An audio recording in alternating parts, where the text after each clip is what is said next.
Trump again imposed unjustified tariffs on our nation in violation of our existing trade agreements. And our response to these latest tariffs is to fight, is to protect, and to build. You don't get a lot of firsts these days, but for the first time, Canadian liquefied natural gas is heading overseas. Fuel from the LNG Canada export terminal in Kitimat, BC, is now sailing towards the North Asia. There was no fighting on the border between the United States and Canada, and the vehicles that were transporting the shipment had not been involved in a pileup. Despite this, Canada fully suspended the flow of natural gas that it had been delivering to the United States without interruption for several decades. In point of fact, this disruption did not occur randomly at any point in time.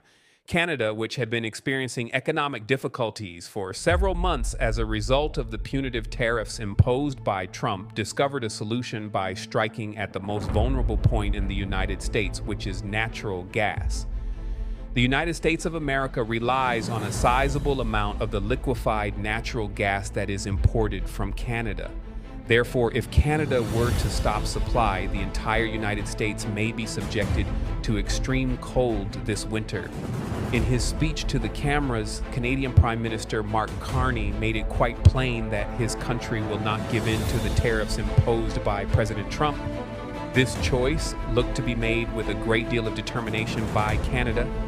Carney stayed true to his word and rerouted the natural gas shipments that were supposed to be sent to the United States to Asia instead.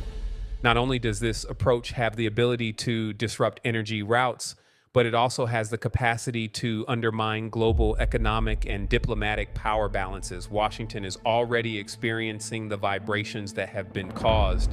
Carney, I am asking you back down now, or I will plunge your country into an economic calamity, Trump said as soon as he heard Carney's statement. Trump stood in front of the cameras and shouted aggressively to Carney. These words were a clear threat before my friends continued to subscribe to my channel and like the video in order to beat the algorithm that YouTube uses. Carney, ignoring Trump's threats, took a risky step in order to earn billions of dollars annually with a daily gas shipment of 8.8 billion cubic meters, thereby rewriting his own destiny. Countries with enormous energy resources, such as China, Japan, and South Korea, have engaged in a vigorous competition to acquire Canada's LNG. The action taken by Canada has the potential to not only redefine the energy market, but also the equilibrium of the global economy.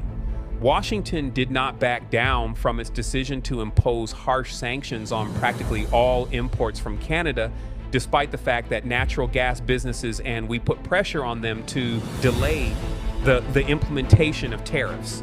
At the beginning of March 2025, the administration of President Trump put an additional 25% tax on the majority of Canada's exports to the United States, as well as a 10% duty on energy items. This action set off a domino effect that rendered Canada's northern neighbor essentially defenseless. It is ironic that this natural gas conflict might not have taken place if President Trump had slapped reasonable tariffs on Canada rather than punitive ones. At the moment, President Trump is experiencing a great deal of anxiety due to the fact that Asian nations are willing to spend billions of dollars for liquefied natural gas from Canada. The transportation of liquefied natural gas, on the other hand, is not overly difficult. It is not only a cleaner energy source, but also a critical strategic raw material for the production of electricity, the chemical industry, and heating. It can be cooled to minus 165 degrees Celsius, and its volume can be reduced by more than 600 times, which enables it to be transported by tanker to regions that do not have pipelines. Despite this, Trump is unable to take use of this natural gas because of a tax of 25%. This is because the exports of gas, which produce billions of dollars yearly, are now in a precarious position. The gas, which was formerly carried at a pace of 8.8 billion cubic meters per day, has lost its price advantage as a result of import duties, and medium and long-term contracts are now in jeopardy of being terminated. A domino effect has begun in the supply chain, and American purchasers who are relying on the low-cost and dependable gas that is produced in Canada will either be forced to accept the more expensive LNG that is produced in the United States, or they will be forced to turn to European and Asian markets. This which could be the moment that carnies come back, leads to triumph for Canada in the quest for energy. LNG Canada was the project that served as the driving force behind this radical strategy. The gigantic super plant that was constructed by the $40 billion joint venture was located in the Kitimat port in British Columbia. Its purpose was to convert Montney shale gas into LNG. The completion of the 670-kilometer pipeline that stretches from Dawson Creek to the West Coast was accomplished in spite of the difficult terrain and escalating expenses. This ensured that there would be no interruptions in the flow of gas to the liquefaction facility. The most noteworthy part of the project was that it lowered hazards and cut shipping times from 20 days to just 10 days when compared to typical shipping routes to Japan, South Korea, and China. This was made possible by direct access to the Pacific Ocean.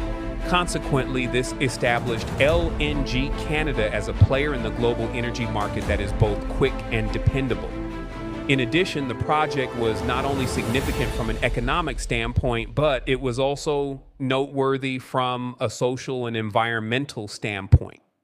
The joint venture, which received high marks for environmental, social, and governance ESG criteria, was responsible for the employment of over 50,000 Canadians over the course of the 7-year construction period. Additionally, it signed contracts with local businesses and the Heisley Indigenous community that were worth more than $5 billion Canadian dollars. Furthermore, it sourced equipment from local suppliers, granted the Heisler community a stake in the Coastal GasLink project, and enabled the preservation of cultural heritage as well as direct participation in revenue streams. Through energy diplomacy and strategic planning, Canada was able to capitalize on the crisis that was caused by tariffs imposed by the United States. As a result, Canada has established itself as a key player in the Asian market and is positioning itself to make history on the global energy stage. As Canadian LNG ships dock one after another in Yokohama, Busan, and Singapore, curiosity and concern are growing in equal measure. The question is no longer simply whether Canada is capable of maintaining this high growth. Rather, it is also whether this strategic turning point will unleash a new round of trade battles between the United States and Canada, or whether it will push Washington to take action. Each and every shipment is not only a movement of energy, rather it is a move that has the ability to disrupt the power dynamics on a global scale. And there is more to the decision that Canada has made to partially sever its historical ties with the United States and to head toward the Asian market than just a single supply of LNG. As a result of Canada's ability to operate independently of pipelines and tariffs, the country is not only protecting its economic interests, but also redefining its strategic influence on the global energy map. This milestone constitutes a significant step toward energy independence for the nation of Maple Leaf. On the other hand, the narrative is not yet finished.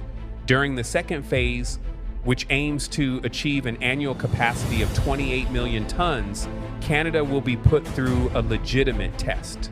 Although large capital investments, tough environmental laws, and carbon taxes are formidable challenges to overcome, it is possible for it to sustain its momentum against established LNG giants such as Qatar, the United States of America, and Australia. It is important to remember that great wins are never gained without battle. A striking illustration of this is Canada's attempt to develop LNG. The construction and operational expenses of projects in British Columbia have been significantly higher than those on the Gulf Coast of the United States due to the harsh climate and steep terrain of the province. The consortium is not only required to concentrate on LNG production, but also to install new systems to monitor emissions and to invest billions of dollars in protecting the fragile local ecosystem. In order to alleviate this financial burden, the provincial government has stepped in with support measures such as reductions in the carbon tax and sales tax incentives. In addition, harsh regulations have been introduced in this environmentally sensitive region.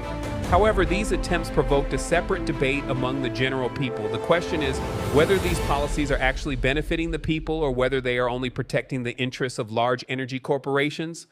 As time went on, the question started to reverberate more loudly throughout society. However, despite these disagreements, Canada has already entered a new era in terms of energy usage. The first LNG shipment to leave Kitimat port served as a signal to the rest of the world that the nation is no longer dependent on pipelines that are owned by the United States. The energy that Canada is producing is now being directed not only toward its southern neighbor, but also toward major economies that are in need of energy, such as China, Japan, and South Korea. These are markets that are looking for quick delivery and competitive costs. Not only does this courageous step leave Canada, but it also leaves global actors that are closely monitoring the LNG market in a state of excitement and fear. What are your thoughts on the possibility that Canada will be able to successfully dominate the Asian market and continue to preserve its strategic dominance over the United States in this energy race that is fraught with danger? Each time it does so, it has the potential to usher in a new age, not only in terms of energy, but also in terms of the global power balances. I express my gratitude to you for viewing my video up to this point, and I look forward to seeing you in the future video. Keep up with the latest discoveries, examine yourself,